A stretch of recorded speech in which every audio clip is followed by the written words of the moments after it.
Warning. This episode contains brain food that will lead to improved emotional and social intelligence.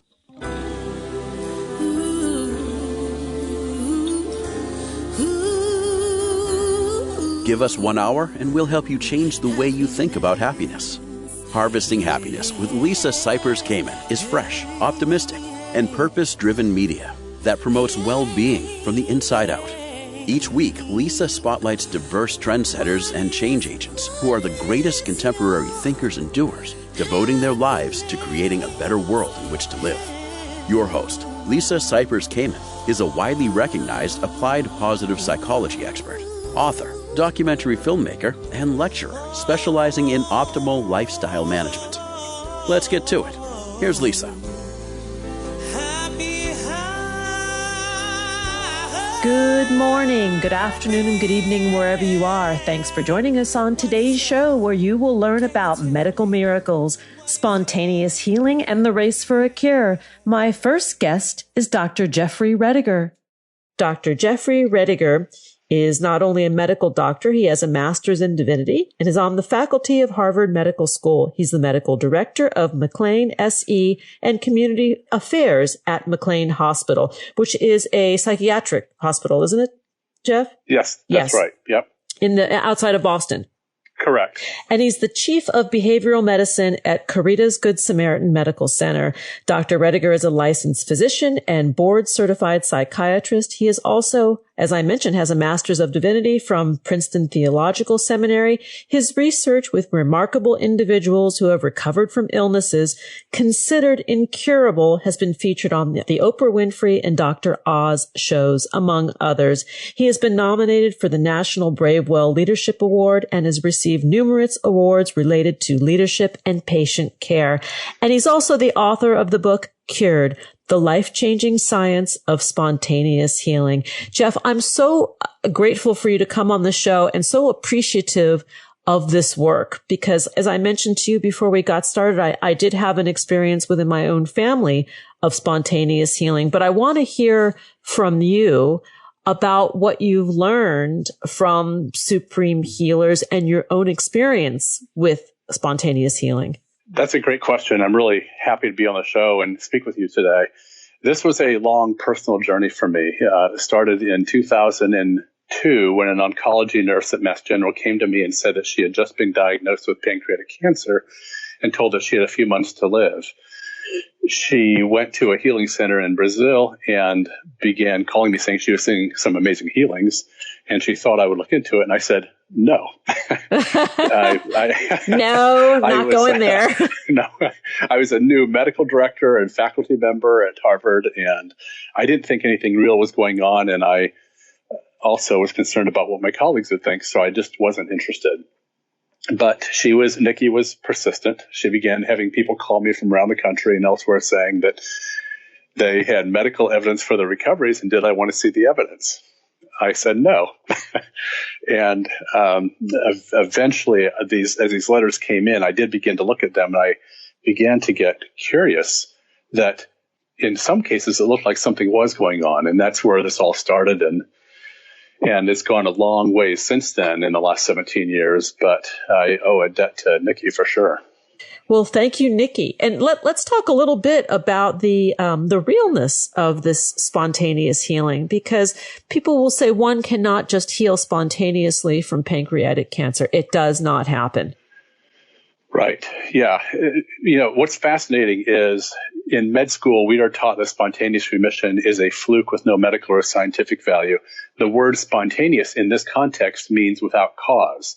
And so what's fascinating is that, that's not a very scientific attitude. Everything has a cause, and we just have never asked the question. And so to try to bring science into look at this has been quite a story for me. If you're on the science side, you call this spontaneous remission and you just consider it a fluke. If you're on the spiritual or religious side, you call this spiritual healing or a miracle. But from my perspective, all of these terms are black boxes that have not been unpacked with the tools of science. Science is brilliant at figuring out the mechanisms for how things work, whether it's how a bird flies and then you figure out the Bernoulli principle and then you can you can create an airplane eventually. It's good at figuring out mechanisms. And it turns out that there are identifiable diagnostic factors associated with how these people got better across many illnesses, and we just never asked these questions before. Well, what I believe we're talking about is a healing that occurs in multiple realms, right? There's the physical body, the emotional body, the spiritual body, and all need to be addressed. Yes, that's right. That's a great point. One of the things that's caused me to think differently as I've gone through this process of interviewing all these people is that if you have a medical problem, you're sent to the physician.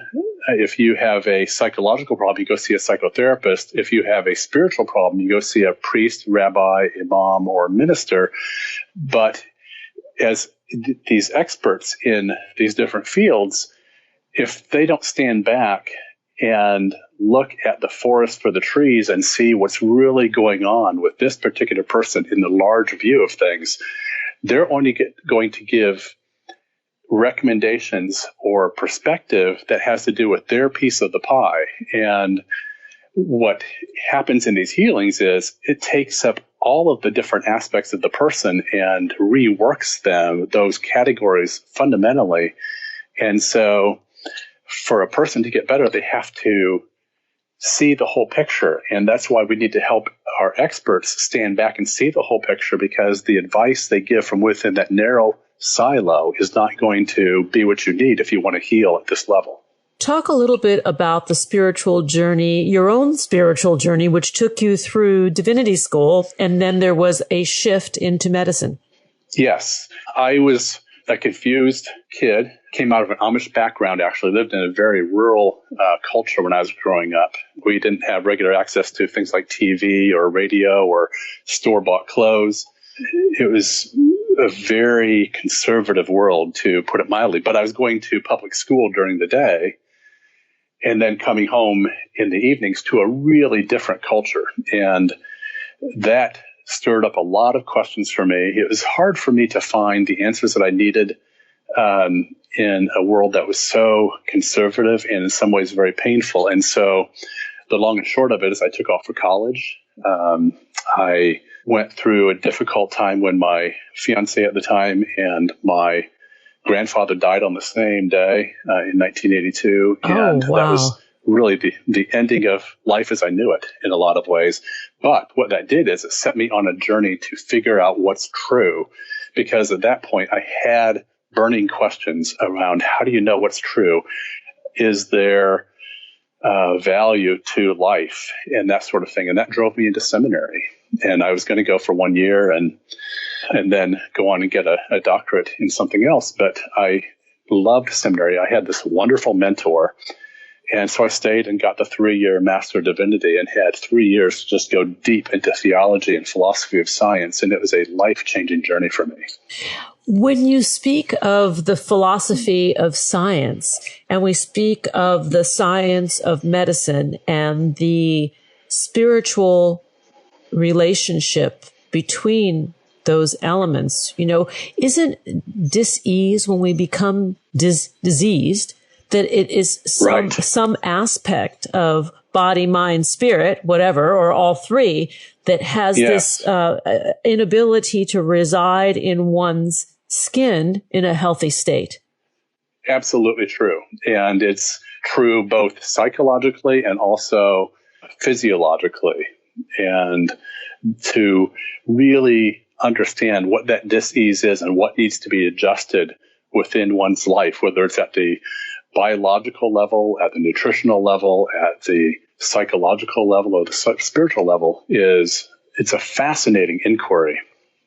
So when we speak of our health, of all the domains of our health, you say it rests on 4 pillars, the 3 that we've been hearing about, forever and ever. Talk a little bit about those 4 pillars and what the research told you. Okay. So, and maybe I should preface by saying that I was a skeptic when I started out on this. I really didn't think anything was going on. So I had 3 really strict criteria that I have followed throughout this whole journey. Number one, the person had to have a genuinely incurable illness according to all that we currently understand. Number two, they had to have medically indisputable evidence for accurate diagnosis and clear evidence for recovery. And then number three, there couldn't be some alternative explanation that could potentially explain how they got better, whether it's an experimental medication or anything else like that. And so those three criteria adhered to very closely really gave me the most serious cases of illness. And that's what slowly over the years began to dissolve my skepticism. What are a couple of stories that come to mind besides the nurse with pancreatic cancer? Well, there's been so many cases that have just caused such a deep transformation for me, personally and professionally. Certainly, I start cured off talking about a case of pancreatic cancer with Claire, who has been one of these great teachers for me personally, as many of these individuals have. She was diagnosed by biopsy with pancreatic adenocarcinoma, the worst form of pancreatic cancer, in 2008. She was told that she had a matter of months to live, and she fully expected to die. She is a very sober, critical thinking person who has always valued science and medicine. But as she looked at her options, they offered her surgery, chemotherapy, and radiation, and she really considered those and initially planned on pursuing those. But as she researched it, she did this research knowing that she only had a matter of months to live, and she decided that in her case, with her unique situation, that she wanted to spend the time she had left with those she loved rather than sitting in what she said was gloomy doctor's offices with other patients who were dying. And so she decided she wanted to spend her time with people she loved, and that's what she did. And she ended up making a lot of changes to kind of clean up her life before she died. And then time began to go by, and here we are. Wow. She didn't die. She's alive, and she's alive. I just got an email from her a couple days ago. She's now in her mid-70s and living in Hawaii, which is where she wanted to retire to. She's got a long story, and I won't try to tell the whole story here. But it's a beautiful story, and it's just taught me so much about how this works. She has actually a website that I think is fabulous called livingwithpancreaticcancer.com. Wow. And she's and she just is so honest. She just talks very frankly about what changes she made and what changes worked, what changes didn't work, how unique it is. It's not one size fits all in this kind of journey. You have to really sort out what works for you and what doesn't. And it's just a really frank, candid discussion about a lot of issues. So when we talk about the pillars of our health, albeit, eating well, sleeping well, exercising well, and maybe this is the fourth element, I don't know, is sort of that spiritual care, the psychological and spiritual hygiene. Yeah. So the four pillars, as I understand it, number one is nutrition, and I can expound on that if you want. Certainly, actually, we need to take a break. Absolutely. I had my eyes closed, and I was in flow and listening so intently. Woo, we've just blown past that one. Here, we're going to take a break, and we'll be right back to continue the conversation with Dr. Jeffrey Rediger. The book we're talking about is Cured: The Life-Changing Science of Spontaneous Healing. To learn more, please visit drjeffreyrediger.com. On Twitter, Jeffrey_Rediger.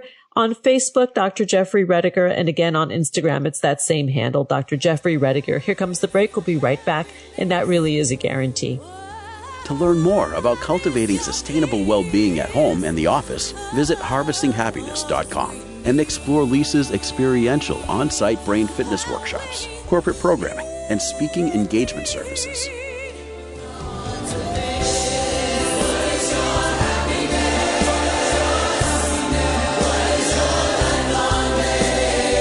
Welcome back. If you're just joining us now, we are talking about medical miracles, spontaneous healing, and the race for a cure. Let's get back to the conversation with my guest, Dr. Jeffrey Rediger. So, Jeff, prior to the break, you were talking about the 4 pillars of health, or at least we started to speak of them, and you mentioned nutrition being the first. Yeah.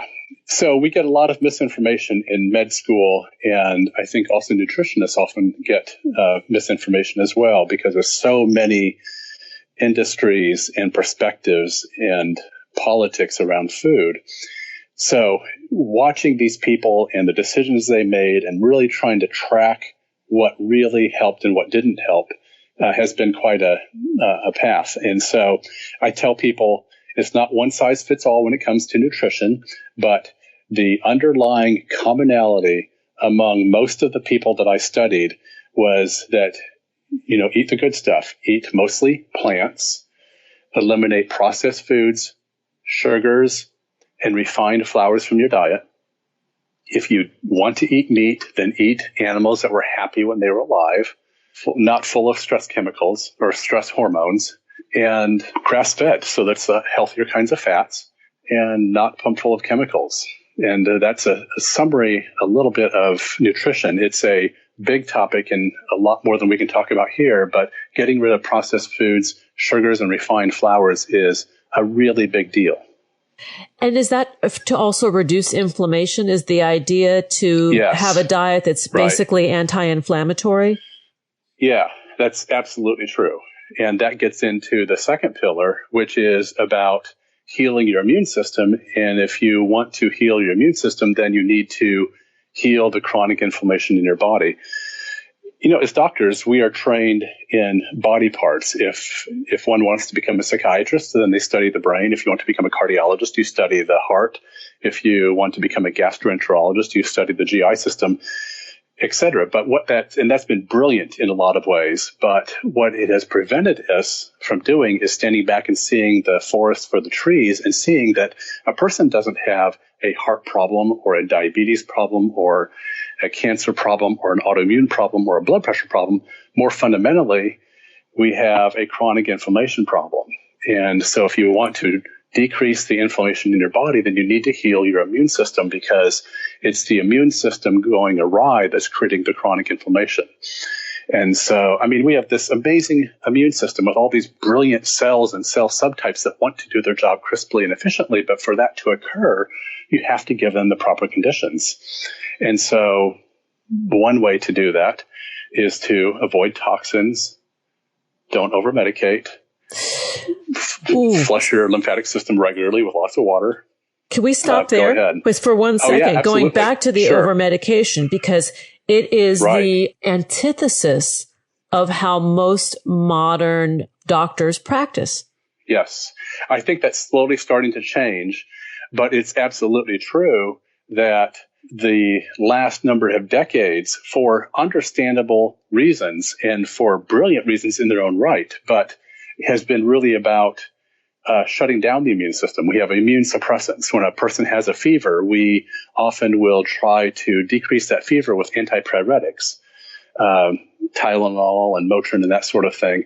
And certainly it can be dangerous to have a fever that's too high. But what's fascinating is when we learn how to boost up the superpowers of the immune system, it kicks out not only infections, it's responsible for kicking out cancers.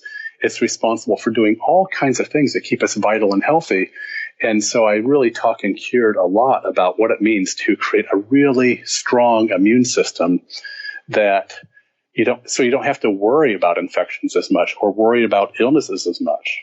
When we talk about boosting the immune system, are nutritional supplements or vitamins helpful? That's a great question. I think the research around that is really mixed. What I believe, and I talk about this in Cured, is that it's not so much the individual supplements that seems to be important.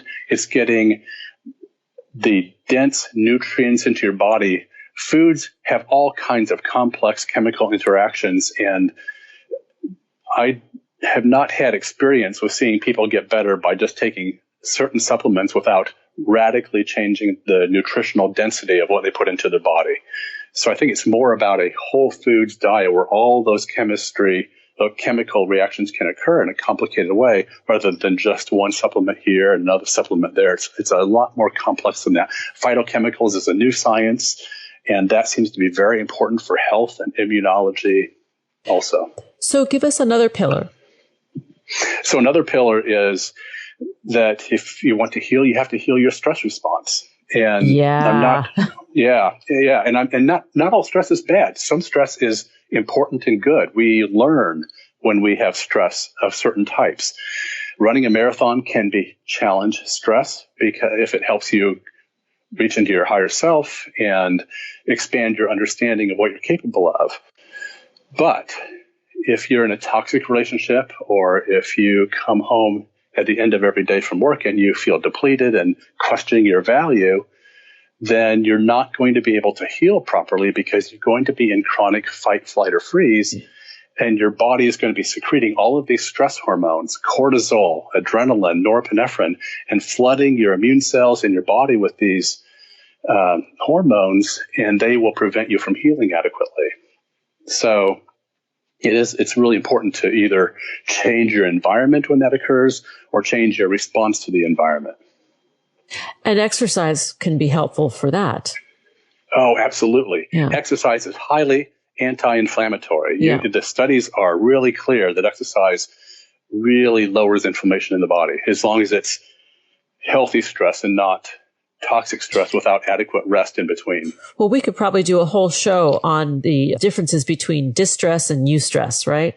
Yeah, that's right. That's a good set of terms. And the eustress, like you talk about running the marathon because it challenges us. I mean, not everybody's going to go out and run a marathon, but we all have something in our lives that represents that marathon, that if we are able to train and practice whatever that skill is, and we achieve that goal, well, that floods us with a bunch of really good hormones too.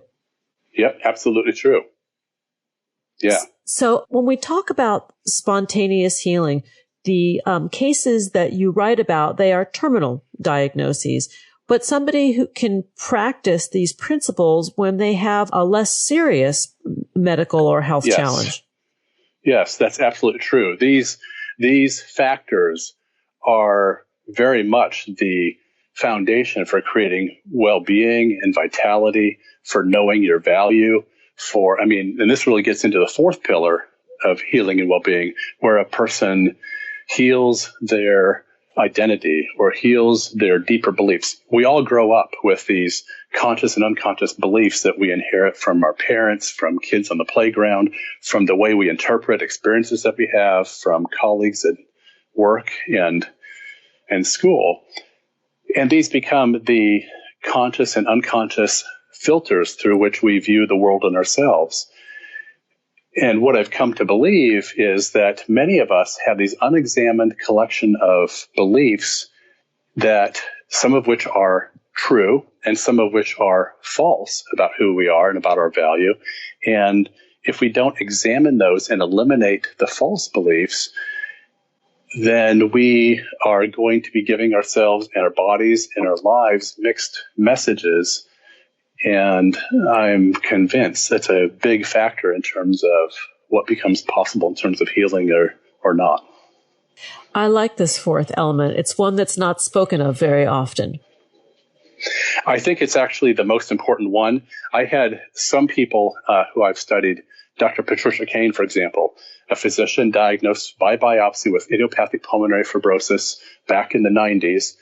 And she said that when she went through this healing process, she fundamentally changed her experience of herself in the world in such a way that she really came to a deeper understanding of her value and focused on what's right about her. She said, like so many other people who I've talked to, that she stopped taking care of everyone else. She stopped responding to the perceived expectations of others and began to focus on what creates well-being for her, that helps her understand her value, that creates a life worth living for her, that felt authentic. Those changes are so deep, and they, by the end of the day, when she was well from her illness, she was at one point sleeping 18 to 20 hours a day, because in idiopathic pulmonary fibrosis, your lungs turn to cardboard and you die because you can't exchange oxygen with the air. So are we talking about lung cancer? I mean, which at the time was a death sentence, essentially? No, this was idiopathic pulmonary fibrosis means that your lungs turn to cardboard. You can't exchange oxygen any longer, and so you die by suffocation. And she was slowly dying by suffocation. She was on oxygen 24 hours a day, still could not exchange enough oxygen to be awake more than a matter of hours a day. So she was sleeping 18 to 20 hours a day.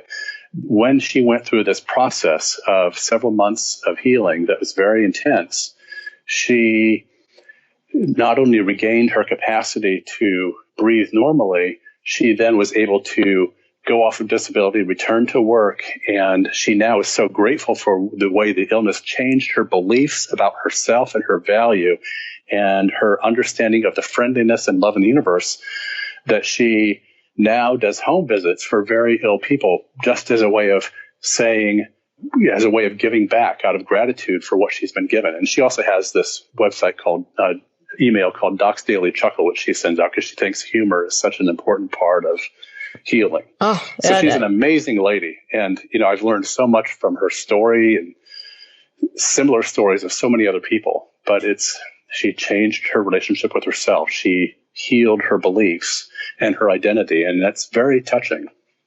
Extremely touching and very empowering to all of us, especially coming from a doctor and from the perspective of your background in both divinity and medicine. The book we're talking about today is Cured, The Life-Changing Science of Spontaneous Healing.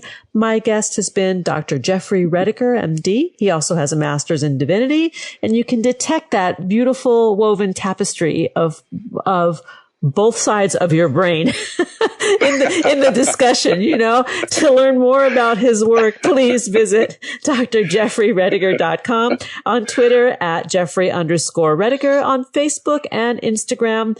That handle is Dr. Jeffrey Rediger. Come back and hang out. We got more to talk about. We're going to take a quick break. We'll be right back. And that is a promise. Did you know that happiness is actually good for your health? Happy people live longer, are more productive, and make better partners, parents, and professionals. Connect with us on Facebook at Harvesting Happiness and follow Lisa on Twitter at Lisa Kamen for a daily dose of inspiration.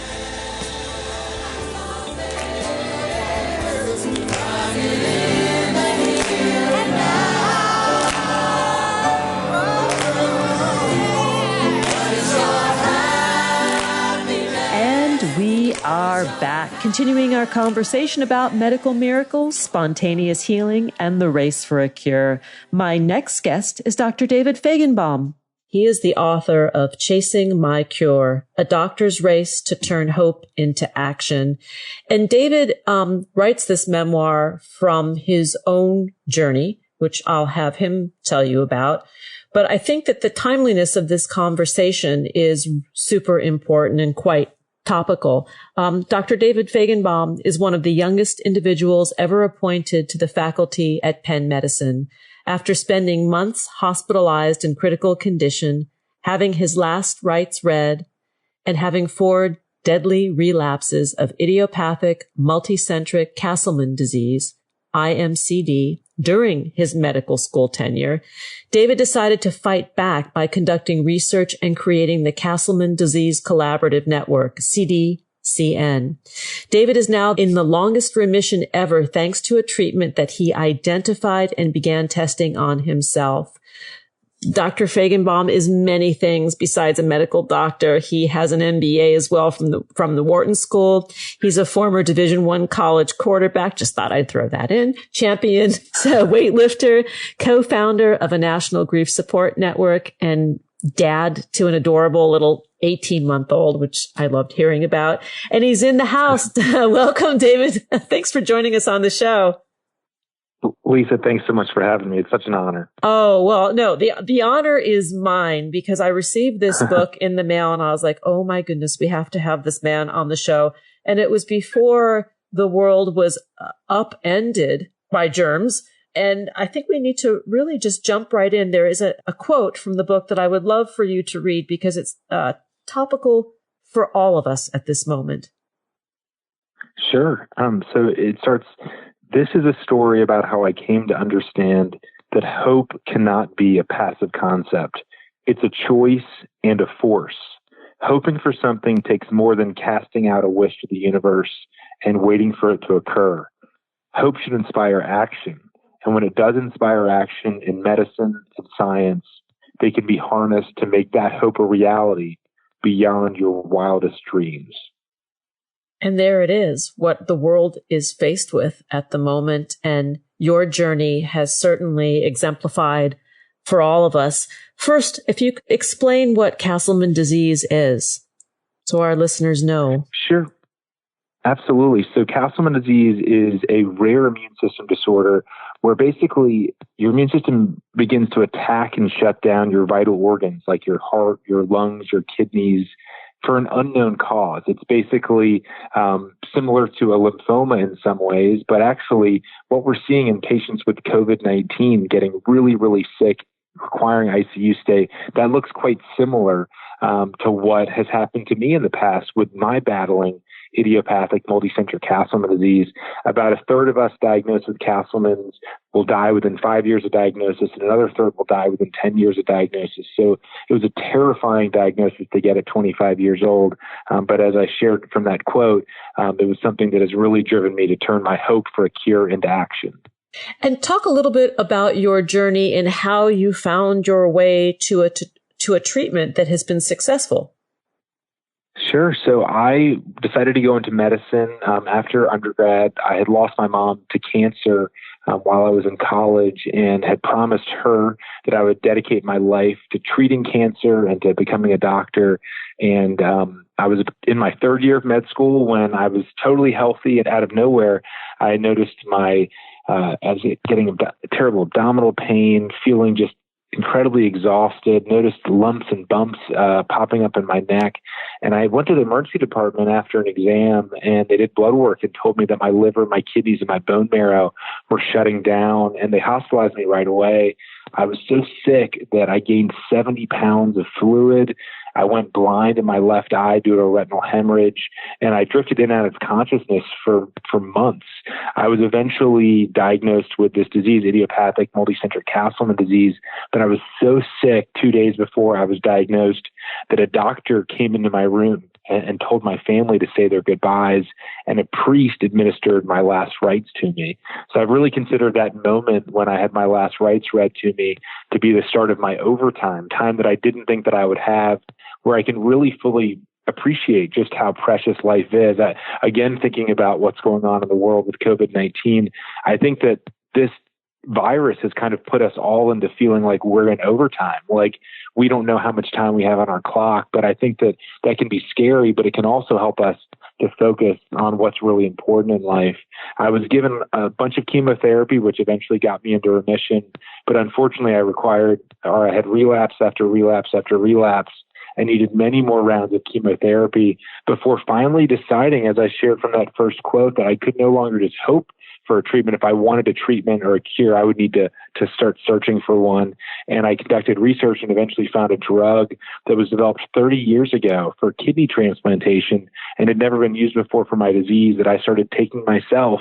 And just as you shared, I've been doing quite well for over 6 years now on this drug. Wow. That's an unbelievable story, and certainly one that demonstrates hope. I also want to touch upon creativity, because in our darkest hour, in our scariest place, and you and I talked about this before we began the show, that fear, if it is properly directed or shape-shifted, can actually catalyze creativity. Oh, I totally agree. It's all about harnessing, reflecting on what am I afraid of? What am I hoping for? What am I praying for? What am I wishing for? And then understanding what action can I take to either mitigate that thing that I'm afraid of or potentiate that thing that I'm hoping for. And I think that, as you and I were discussing, it's not that we should get rid of fear. It's that we should recognize what we're afraid of and then use those things to really guide what we do on a day-to-day basis. One of the many things I appreciate about you is that you said to me before we got started, I'm afraid. Like, there are so many unknowns with this thing, and I'm afraid too. I think all of us are afraid. Yeah. And it's okay. I totally agree. I mean, in my case, I've had a unique background where I've nearly died 5 times. I shared I had my last right stroke and I nearly died 4 more times. The fact that I've gone through these experiences doesn't make it so that I'm no longer afraid of dying and no longer afraid of the fragility of life. But what it has taught me is that the only reason that I'm here today is because I really harnessed that fear into action. And I started, using that to motivate what I did on a day-to-day basis. And I'm alive and other patients are actually benefiting from the drug that I'm on based on being able to harness that fear and turn it into focus and to say, these are the things that I can control. These are the things that I can do today. And it's actually unlikely that I will ever develop a drug or identify a drug that can save my life.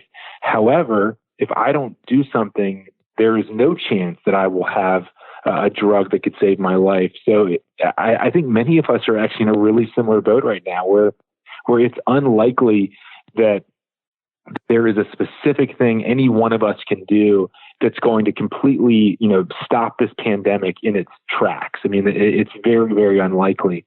However, there are things that every one of us can do every day to actually start to take back agency. This is something you and I were speaking about before. What can we do to take back our agency? We can follow recommendations to, wash our hands and make sure we're not around sick contacts. And also we can do things like take care of ourselves. We can eat better. We can exercise. We can make sure we get enough sleep and that we have low stress levels. These are things that we can do that will actually materially change the outcome that either we or those that we love could have due to this virus. When we talk about the germs, right, the cooties out there, they will settle in a place that is hospitable, right? So if your body is run down and you're not doing these self-care checklist items, it makes you more susceptible. I mean, if it comes for us, it comes for us, but there are things that we can do within self-care that are not really that difficult that can help us remain healthy. And I think that's really important to say, and helps for me, I know, deal with my fear. Well, if I know I go out for that 5-mile walk, and I get some sunshine and I'm sleeping 8 to 9 hours, I'm actually sleeping more than I have in the past because I have the time to do so. And it's wonderful. It is wonderful. And yeah, I love that you're, finding a silver lining in the midst of, this is a scary time, but we need to reflect on it. We need to appreciate when there are wonderful things. I think that we're so caught up in how terrifying and how devastating this virus is. But you're right. Sometimes in the midst of storms, there are wonderful things, and we have to appreciate that. It's something that my family and I learned in my case, but also with my mom and with what she went through battling cancer. It was everything about her 1.5 years battling cancer was devastating, but there were some really wonderful, special moments in the midst of that 1.5 years that really helped us to get through it. And I think that we need to do the exact same thing now with COVID-19. I agree. There's one other thing I want to ask you about. I want to ask you about several things, but this keeps popping into my mind because you use the words hope and prayer together often in your conversation. And as a man of science, one would not necessarily think that either, well, hope always as a doctor, but prayer, maybe not necessarily so. Yeah, I think that you're absolutely right. There seems to be this kind of clear divide in the sand. You either believe in science or you believe in God. And I really like to emphasize and not be either or, but it actually it could be both and, or it could be either or. I think that what I've found is that many times I've gotten frustrated when someone has said, so-and-so has this diagnosis. We are going to, storm the gates of heaven with prayer and that will cure them. And that's frustrated me because I've seen so many incredible people who are deserving of miracles, who, if anyone in the world deserved a miracle, they did, who quote unquote didn't get that miracle. They passed despite their disease. So I think the belief in purely saying I'm only going to hope and pray, I think, in my opinion, is the wrong approach. But I also think the approach of saying I'm not going to hope and I'm not going to pray, I'm just going to act, I think that also might be the wrong approach. I think that the two can absolutely fit together, where you can be hopeful, you can be prayerful, but those, in my opinion, this is again just my opinion, but you should really reflect on what you're hoping for and praying for and use those things to guide action. So it's not hope or action, it's hope and action. And I think that's the sweet spot that we all need to go for. I agree with you. We're going to take a break. And when we come back, we're going to continue the conversation with Dr. David Fajgenbaum. He is the author of Chasing My Cure, A Doctor's Race to Turn Hope into Action. And that is a race I think that we are all in alongside with you, David, at this point. To learn more about David's work, please visit chasingmycure.com, on Twitter at David Fajgenbaum, and that's FAJGENBAUM. And on Facebook, the page is the same, David Fajgenbaum. And on Instagram, it's D Fajgenbaum. Here comes the break. We'll be right back, and that is a promise. Who says money can't buy happiness? Whether you are a skeptic or seeker, check out Lisa's new book. Are we happy yet? 8 Keys to Unlocking a Joyful Life. A boot camp manual for greater emotional fitness is available at Barnes & Noble, Amazon, IndieBound, and HarvestingHappiness.com. Here's a truth bomb. Emotions are contagious, and happiness is a universally desired state. But we tend to forget that we all have the freedom to be happy or the liberty to be miserable each day, regardless of external circumstances. Explore the journey of human happiness, how to find it and keep it, with Lisa's documentary film, H Factor. Where is your heart? Visit HarvestingHappiness.com to learn more.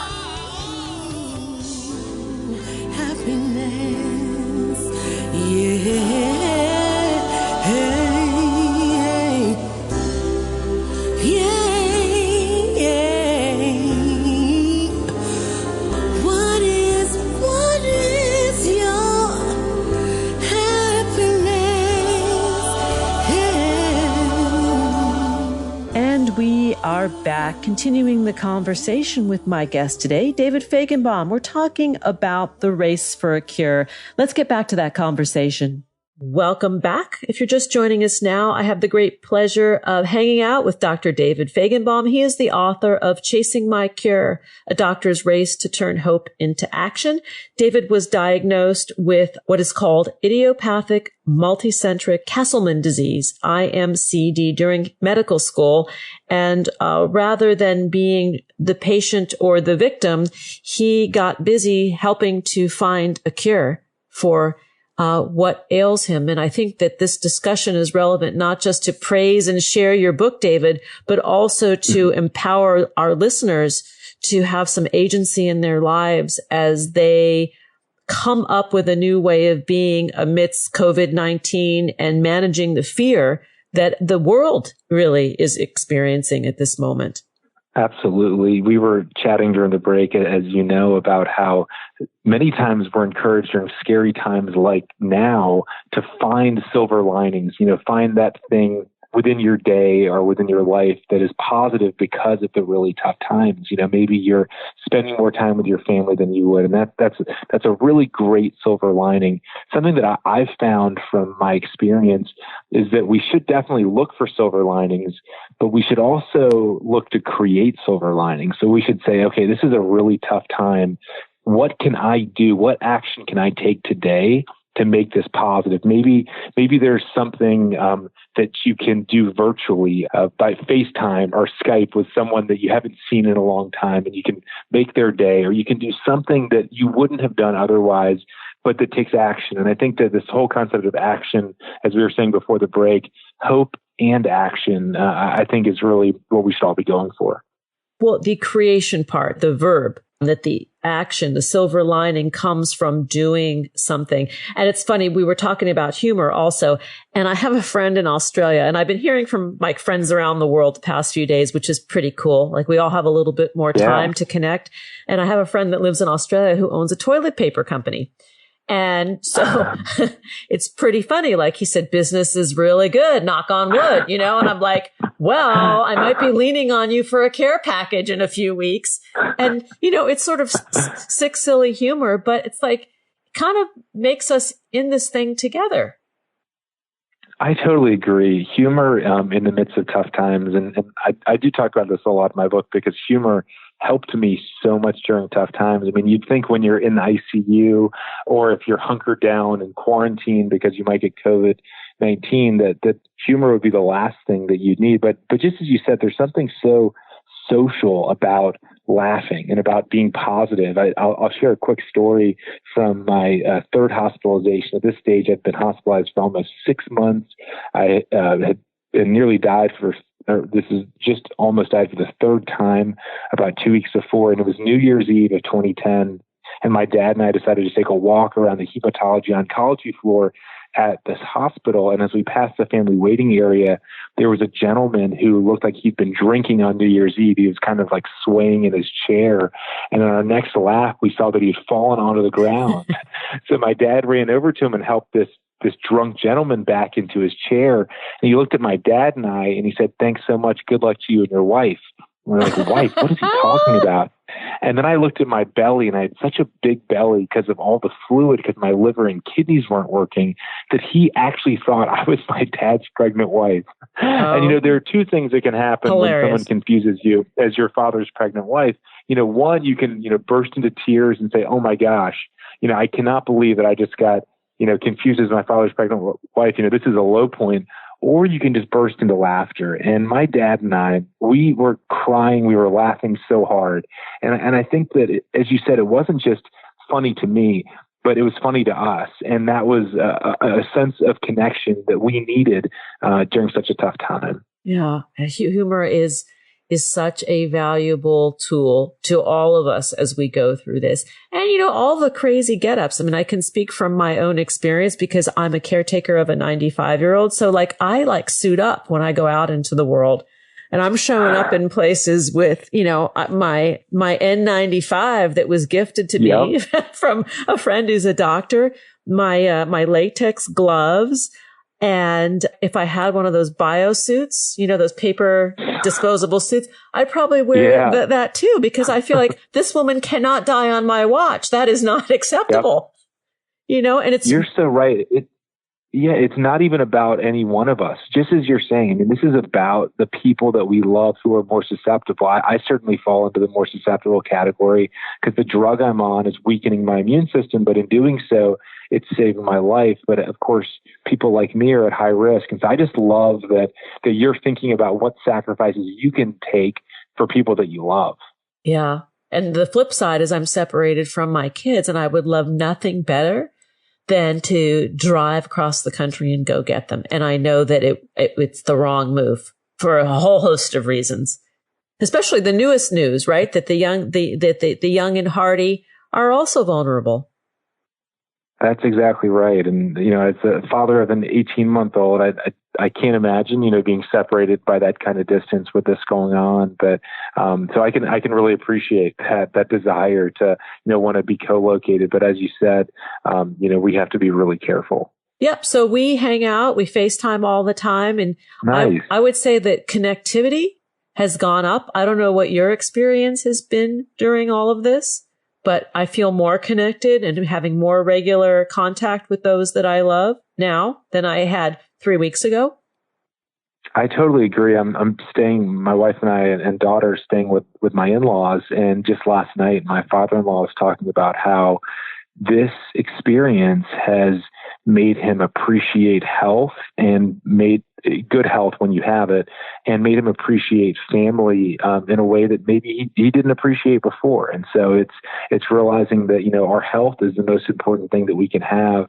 And our family is right up there with the most important thing as well.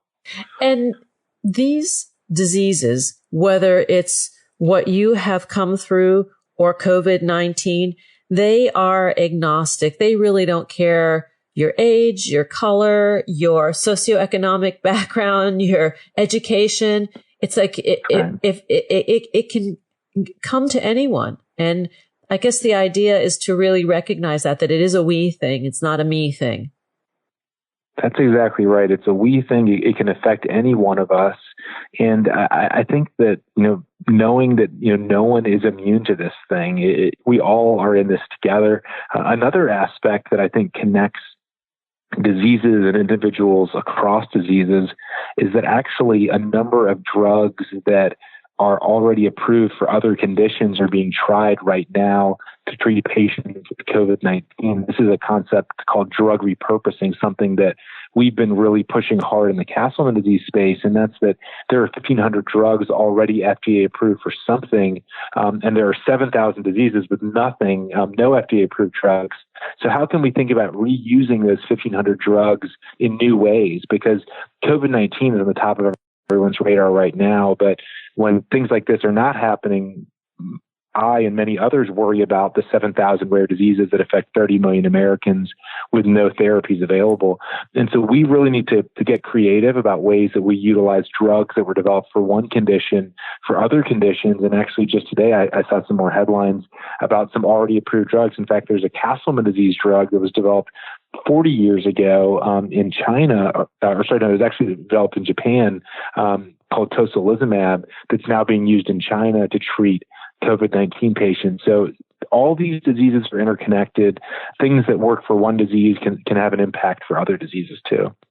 The point well taken. Very, very important. And now I want to come to the little part of the story that I find very romantic, and that is you married your college sweetheart or your high school sweetheart? That's right. College, yeah. I think that's pretty wonderful. It is, especially when you think about the ups and the downs that we went through. Caitlin actually broke up with me a few months before I got sick. We dated for a few years, and we both had this kind of mindset that if it's meant to be, it's meant to be. You know, we were both 25 years old. We've got all the time in the world. And then a few months later, I was in the ICU dying with multi-organ failure. And all of a sudden I realized, wait a minute, I didn't have all the time in the world. You know, these last few months when I could have fought for our relationship, we could have had, you know, some really special time before I was gone. And when I survived that very first time, I left the hospital realizing that I could no longer just say, you know, we've got all the time in the world. If it's meant to be, it's meant to be. And I adopted this motto, which is think it, do it. If you think it, if you want to do something, do it. Because for me, I didn't regret anything that I had done in my life when I was on my deathbed the first time. The things I regretted were things I didn't do or I didn't say. And so I think that COVID-19 again reminds us just how precious life is. And I think should really encourage us. If we think that we want to do something, we should do it. Of course, within the boundaries of things that we should be doing these days, we need to be careful, but we really need to, you know, don't talk yourself out of doing those things, because when I brought that mindset back to Caitlin and I's relationship after I got out of the hospital for those 6 months, we started dating again, and we eventually got married. Now we have a daughter, and that's really just, you know, not holding back, not saying, you know, we can do this another time, but really embracing the moment.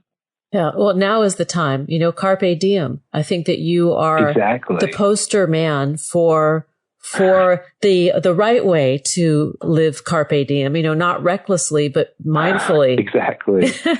Exactly. I love hanging out with you. Maybe come back again. We'll do an update. I would love that. I'd love that.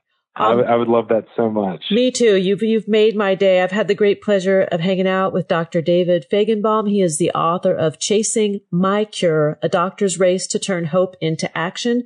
To learn more about David's work and the book, please visit the website chasingmycure.com.